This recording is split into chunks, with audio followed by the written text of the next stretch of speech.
Hello, lovely soul, and welcome back po sa aking channel. Kumusta po kayo?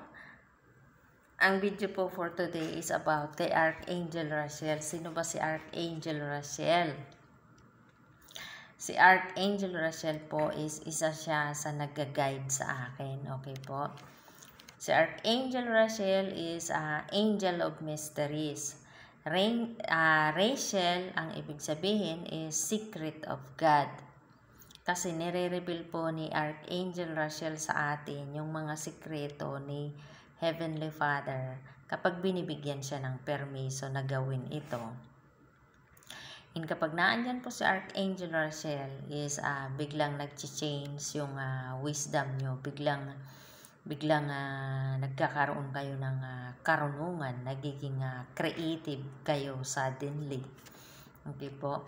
And makikita nyo po yung yellow aura kapag naandyan si Archangel Raziel. At si Archangel Raziel po is mataas na form siya ng spiritual beings. Okay po. And yung mga tao is humihingi ng tulong kay Archangel Raziel para marinig ng mas malinaw yung guidance mula sa ating Creator. Magkaroon ng clarity and then para lumawak yung kanilang kaalaman, yung maintindihan nila yung esoteric information. Kaya yung mga clairvoyance, yung mga manghuhula, yung psychic flux with alchemy, and yung divine magic. So, humingi sila ng tulong kay Archangel Raziel para maintindihan nila ito. And humingi din po sila ng tulong kay Archangel Raziel para maalala nila yung kanilang mga past life memories na kung saan is nakatago sa kailaliman ng ating consciousness. So, ang mission po ni Archangel Raziel is para ipaalam sa atin yung about sa ating Creator, para magkaroon tayo ng kaalaman about sa ating Creator. So, yun po yung mission ni Archangel Raziel.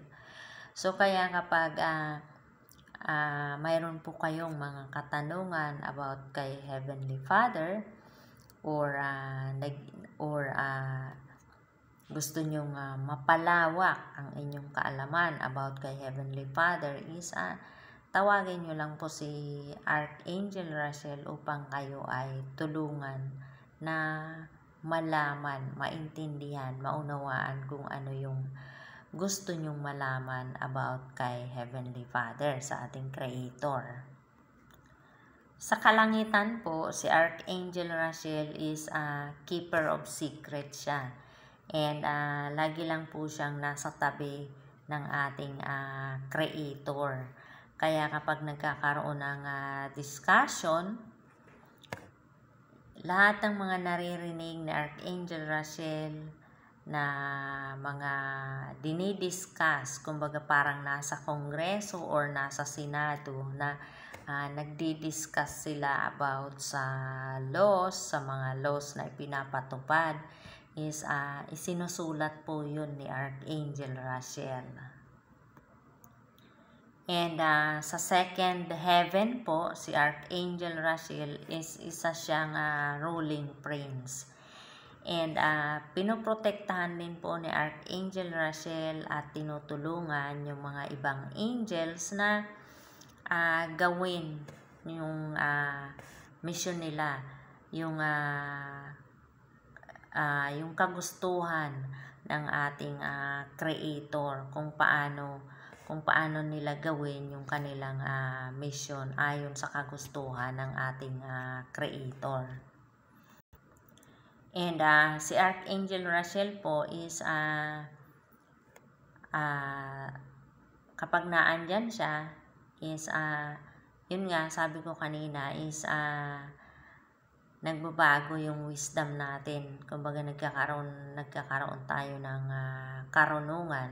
So, mas bibigyan tayo ni Archangel Raziel ng karunungan kaysa sa miracles. Kumbaga po, kung ano yung mga dasal natin is tinutulungan tayo ni Archangel Raziel na magkaroon ng kasagutan yung ating mga prayers. And si Archangel Raziel po is gumawa siya ng libro na kung saan is tinatawag itong Book of Raziel. And ito yung Secret Knowledge of the Universe. Kumbaga, Book of Magic. At binigay niya po ito kay Adam and Eve nung pinaalis sila sa Garden of Eden para maintindihan nila kung ano yung buhay outside the Garden of Eden. Kaya binigay ni Archangel Raziel yung book na yun sa kanila. Maaaring makakita po kayo ng rainbow kapag binibisita kayo ni Archangel Raziel kasi yung electromagnetic energy nito is electromagnetic energy corresponds sa rainbow frequency ng on angel light rays. Okay po. And yung biglaang mararamdaman nyo yung kumbaga nagiging creative kayo kapag nandyan si Archangel Raziel. And yung faith nyo, yung knowledge nyo is parang, alam mo yun, parang biglang nagkaroon kayo ng mga yung suddenly na kaalaman kapag nandyan si Archangel Raziel. And si Archangel Raziel po is si Archangel Raziel po, I believe na mas naririnig niya tayo na mga tao kapag nagdadasal tayo kasi kadalasan is sinasagot agad yung ating mga prayers. And kaya ko po ito nasasabi kasi nung nasa Hong Kong pa ako, and umaga po yun malalim yung pakikipag-usap ko sa ating Creator. And nasa rooftop ako noon, umaga, ang ganda-ganda ng panahon. And hindi ko na mamalayan sa lalim ng pakikipag-usap ko sa ating Creator is tumutulo na pala yung luha ko. And then suddenly napatingin ako sa kalangitan.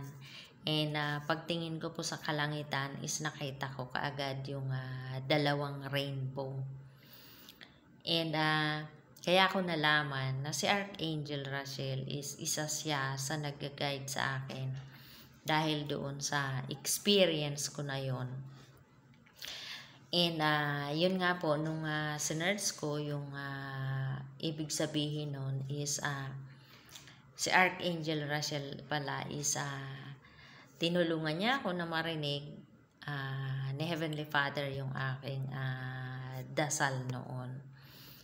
And yun po, kaya doon ko nalaman na isa si Archangel Raziel sa nag-guide sa akin. So kaya kapag may gusto po kayong malaman about kay Heavenly Father, kung naku-curious kayo, is tawagin nyo lang po sa Archangel Raziel at lagi po siyang nandyan handang tumulong at sagutin kung ano yung mga katanungan nyo. Okay po, lovely soul. So yun lamang po. Thank you for watching. God bless and I love you. Like, share, and subscribe po. And comment ka po dyan kung ano yung na-experience mo or kung ano yung experiences mo na alam mong naandyan si Archangel Raziel sa paligid mo. Okay po? Thank you po. God bless and I love you.